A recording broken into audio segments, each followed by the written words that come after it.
everybody, and welcome to The Whole Package by Premier Packaging. I'm your host, Mr. Rogers. No, that's me, Billy Watkins. I was making a joke about my sweater. I like it. This is Max Godby, everyone, Manager of Industrial Sourcing here at Premier Packaging. A little different format today.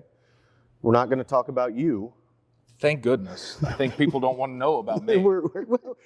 This is your second time around. It is. You're in the two-timers club now, so congratulations. Do I get anything for this? And welcome back. No, just okay. I get to talk about the hope of coming back for a third time, of course. But no, today we're going to talk about what it is you do and all of the products that we have, right? Yeah, absolutely. I think the biggest thing is with industrial sourcing. Obviously, there is a plethora of industrial items that we're able to touch, and our ability to be able to source anything from just core items, stretch film, tape, poly mailers, poly bags, sustainable options to those as well. But we can also get into what we would term as the weird, like cargo netting, getting into Tyvek for medical devices as well. Like there's some very particular things we're able to get into. But the one thing that we're able to do very well is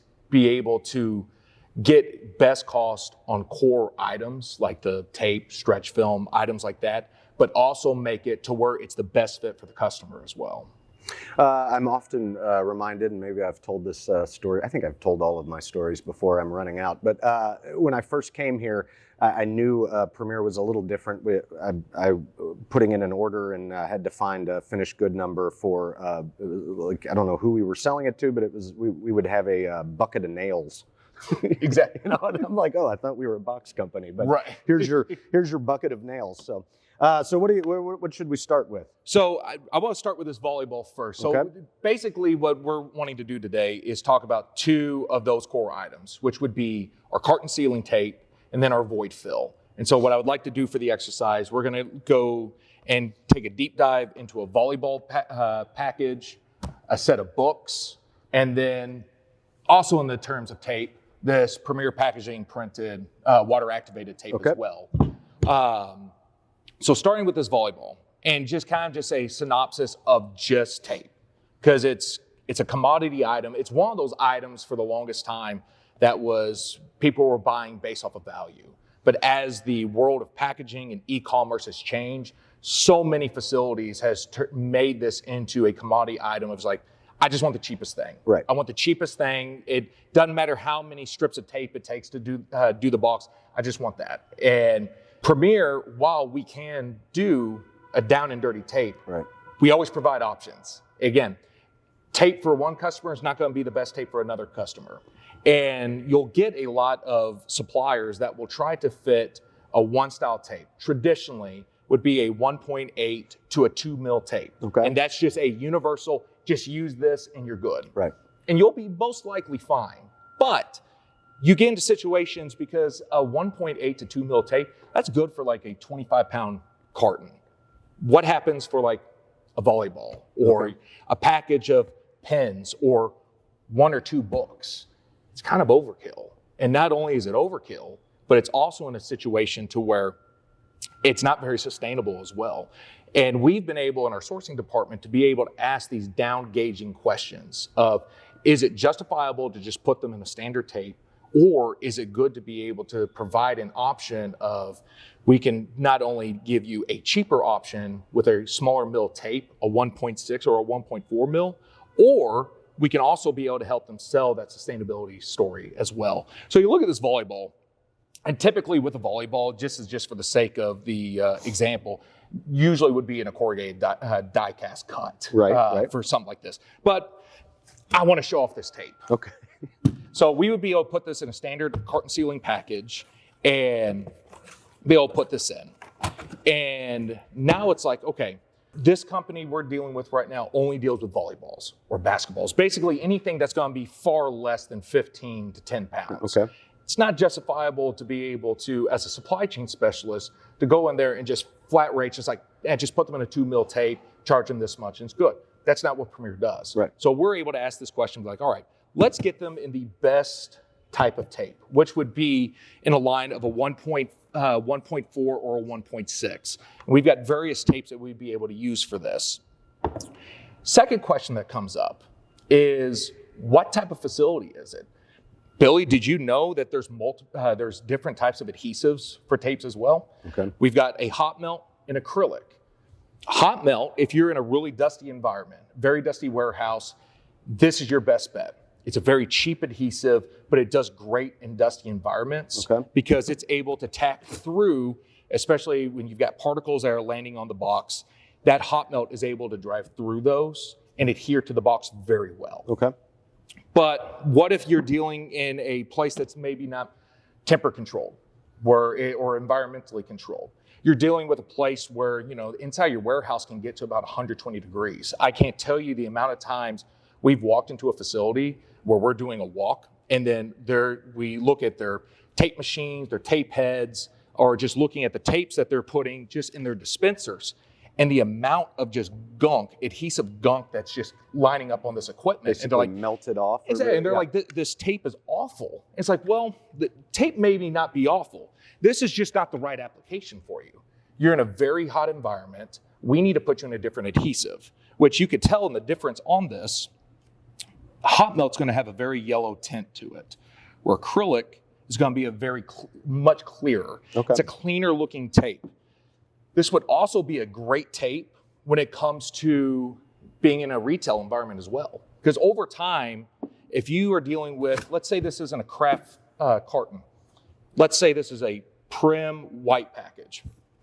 Over time, if you do this with a hot melt and it's sitting where it's consumer facing, it's going to get yellow over time. It's not going to be able to keep to that same level of presentation. Acrylic is going to be able to do that, though. Okay. Also look at it from the perspective of a cold environment, because while adhesive doesn't do well in extreme weather, about 115, 120 degrees, hot melt's going to start losing its integrity. Comes to the same thing with the cold as well. If you're dealing with for some reason you're freezing volleyballs, or if you're dealing with frozen foods, or just dealing with frozen items, hot melt's not going to be sustainable for that. Acrylic would be a very good one. So looking into those different things of being able to ask, what's the environment that it's going to be in? What's the presentation supposed to be? Is this going to be very consumer facing? That's going to let you know hot melt or acrylic. Or how clean is the warehouse to which you're able to do hot melt acrylic? So for a volleyball or anything less than 10, 15 pounds, let's not share with them and sell them the same thing that everyone else is going to. Right. Get the best package for it. And then the customer, we're able to show them by asking those questions. We ask why. You're coming back to them with a more cost-effective option. That small difference in the mill of the tape. 100%. You would be shocked. You would be shocked at the amount of times we've been able to go in and work with one of our supply chain specialists, where we're able to go in and say, they're wanting just an apples-to-apples comparison. It's like, okay, well, we're going to do that. Our sourcing team, though, with the background that we have, knowing these tapes, where we're like, all right, we're going to put a couple other options on here, kind of a good, better, best in this situation, and kind of give a description of it. That way, that supply chain specialist, as a customer, who are you going to trust more? Are you going to trust someone that just hands you the cost of a tape and say, here you go, take it or leave it, we're done here? Right. Or a supply chain specialist from Premier that's going to walk up and say, hey, I know you really like this tape. This is the one that you haven't had issues with, but I've been able to provide a couple of different examples. Ones that show, again, talk about the mill thickness, sell that sustainability story, and then also that's a lot more cost effective. You're not losing any strength based off of the carton size and the carton weight that you're using. Right. What next do we have? So now we just got a plethora of books, which I was pumped when I walked in. I saw that we just had a bunch of Dune yes, on the top of it. I mean, the soundtrack started just gleaming in my head during the whole thing. If we could do kind of just a Dune soundtrack in the background of this podcast, that would be stellar. I don't know if we have the rights to that, but we can try. So for an item like this, where obviously much heavier than a volleyball. You're going to be asking the same questions of, we're going to go ahead and package these up, but it's going to be, all right, heavier item, probably around, after you pack this whole box out, somewhere around 20 pounds. Okay. That's going to dictate, okay, kind of the standard 1.8 mil to 2 mil is going to be justifiable for this. As well, you go into situations, especially let's say you're only shipping out one book at a time. That's definitely a possibility. Does it make sense as well to sell someone multitude of tapes when they're shipping out less than a skid amount of one book at a time? Yeah. Or are they going to be sending out 20 pounds worth of books the majority of the time? Right. So there's sometimes a universal fit. And they don't want to swap rolls every time. Because then what does that cause? That causes an issue with your labor and your efficiency at that point. So what's the Goldilocks tape sort of thing, right? Yeah, exactly. A 1.8 to 2 mil tape would be just right for this application. Okay. But it goes back to these exact same questions. Where's the warehouse when it comes to environmental temperatures? Is it environmentally controlled? Is it not controlled? That goes back to hot melt, if it is environmentally controlled, acrylic if it's not. Is this going to be customer facing as well?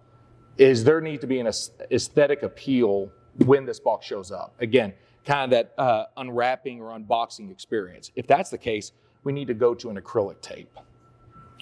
But substantially, it kind of falls on the same premise of this. It's understanding the mill thickness and the right fit for this customer. Okay. Now, let's say you get in a situation where not only do we have watt tape, or just have a package full of watt tape, but it's going to be a hefty amount of tape. You want this one? Yes. So that's just a giant box of Premier labeled watt tape, which we're able to do custom printed tape not only on our water activated tape, but also on our acrylic and hot melt as well. And so you're looking at this and it's just like, well, this is a much heavier box. What in the world is the right application for this? You can go a various amount of routes with this.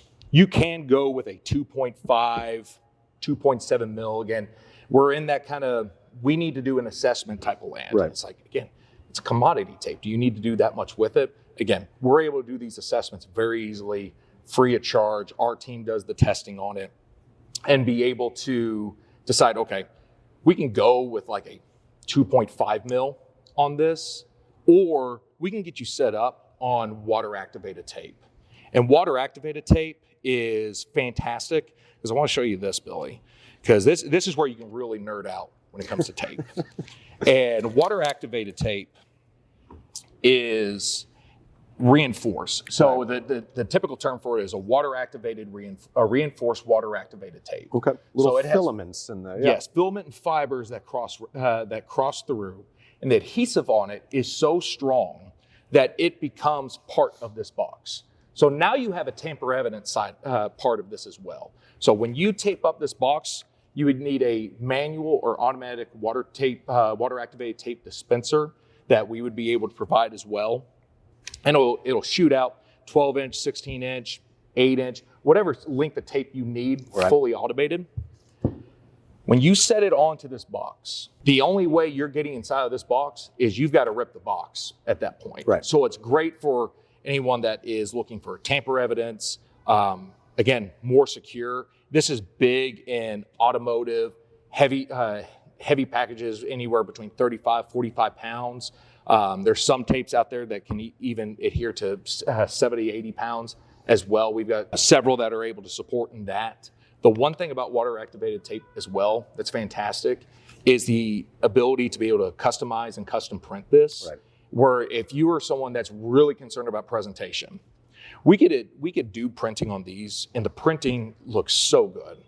But man, it's something different when you're able to print it on that paper, right. Especially with it being, as you may not know, you could tell right there, that is actually a white water activated tape.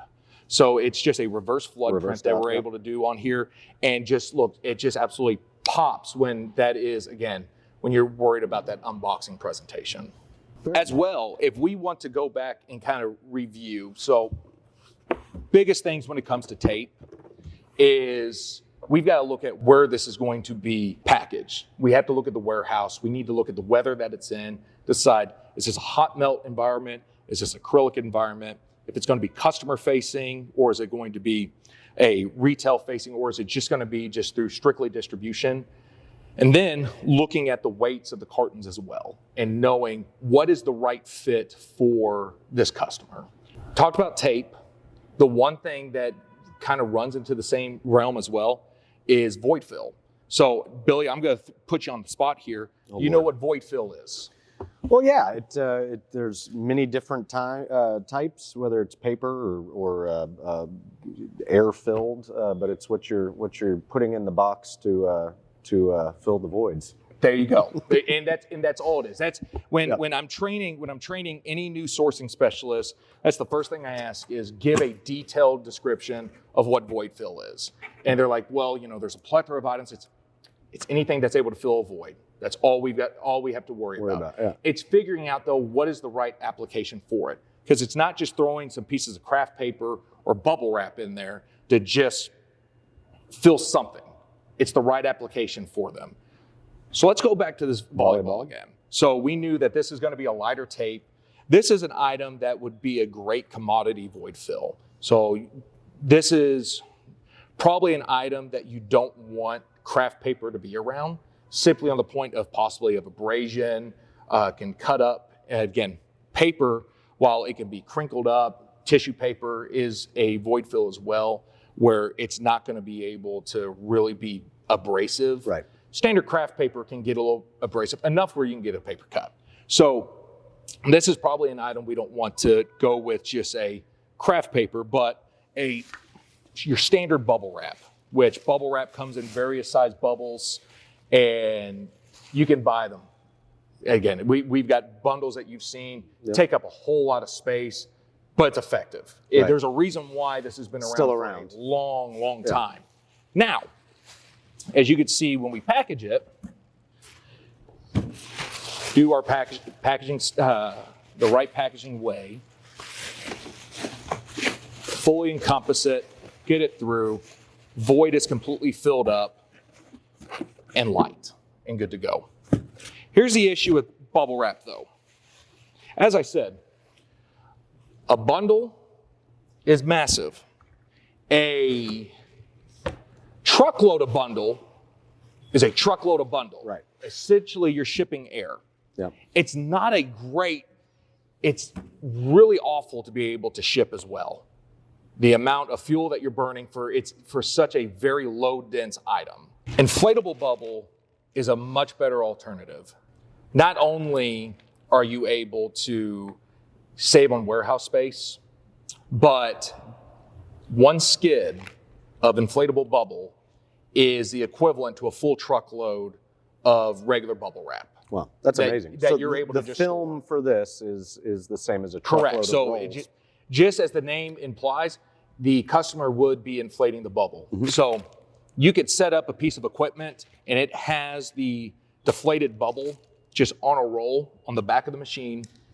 It continues to produce, and you can either produce a whole bundle at one time, already comes perfed, so you can produce a whole bundle at one time, or maybe you're a smaller operation, you want to save on as much room as possible. Like, you know what, I'm just going to set this where I only get about 10 feet at a time and just work with it from that standpoint. Yeah. Exactly. So it's great though.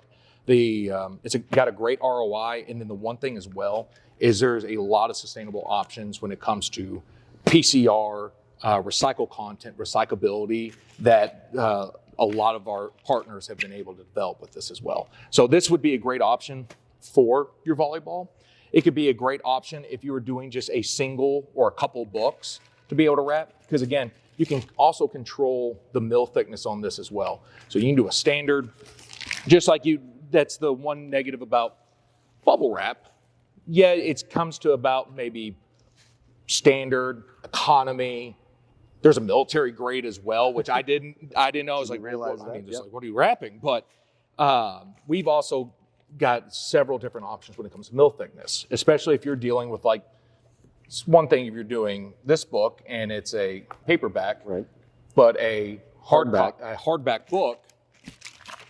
And the other thing as well, when it opens as well, it's just a whole lot better for the customer that's opening up. It kind of gives that reassurance that this was packaged with care. Now, that doesn't mean that bubble wrap or inflatable bubble is going to be the best in every situation. Again, it's void fill, but there's another version of void fill that's called a block and brace. So the purpose of void fill is to keep from kind of a violent shift that could possibly damage it. We don't want this book showing up and having dog-eared pages. We don't want this volleyball getting knocked around too much and something were to possibly happen with it. There's some items under zero circumstances can it shift. And you look at back in the day, this used to be like a foam component to where either someone within our manufacturing that we were able to produce a foam component inside of polyurethane or polyethylene foam, or we were able to do a chemical compound foam as well with a chemical A and chemical B. Yep. But what if you're like, I really want the sustainability push and I really want to be able to control what that commodity is. I love the idea of the inflatable bubble, but I really don't I want something that kind of has a sustainability push, but I need something that's going to block and brace. I need something that's going to be able to hold this in line. That's where we've got several different engineered papers to where it's equipment that's able to take 2-ply, 3-ply paper, run it through the piece of equipment, and it turns it into these coils. Okay. So let's say for a book, let's say you're shipping several books, whether this is through an eBay operation or whatever it is. And under zero circumstances, we cannot have these books moved. When I'm packaging this to one side or the other, I set that coil in there. It adds an additional support like no other, especially when we're able to add a second coil where you've got it like this to where there is no way that's moving, right? And we're able to show as well for the right applications of like, this is how would be the best way to use these coils and be able to block and brace. We've had people within machinery, automotive that have been able to be like, we really want to take a look at this. And it's really hard in industries like that because, again, it kind of goes back to what we were talking about with like peanuts or bubble wrap. It's like, if they're still using it, if there's other options out there, why not switch it? It's like, because they know this works. Right. It's very, very similar for like EPS foam, styrofoam.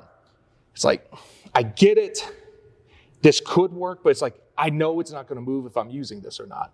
And that's where at Premier, it's like, okay, we understand that. We'll quote it exactly how you want it, but we'll go and do the hunting as well to be able to find that sustainable option and be able to provide the testing for it as well. And it seems they're receptive to that. They want, they value that kind of knowledge that we're bringing to the table. Exactly, and that just speaks so much of our supply chain specialists that are out in the field to be able to say, you know, I'll do this for you. I'll quote apples to apples for you, but I want to provide these options for you as well. That way you're able to make the best educated decision on what not only is the best fit for this package, but also on what you're wanting to promote as a company as well. So much better than just looking in a catalog and seeing what the cheapest price is and going with it. A little bit of that human touch is nice. Yeah.